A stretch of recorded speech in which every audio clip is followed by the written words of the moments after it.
إلا تنصروا فقد نصره الله إذ أخرجه الذين كفروا ثاني اثنين إذ هما في الغار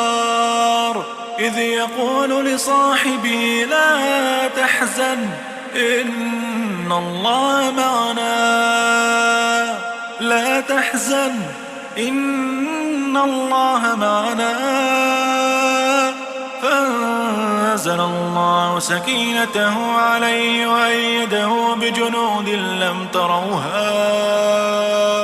وجعل كلمة الذين كفروا السفلى وكلمة الله هي العليا والله عزيز حكيم.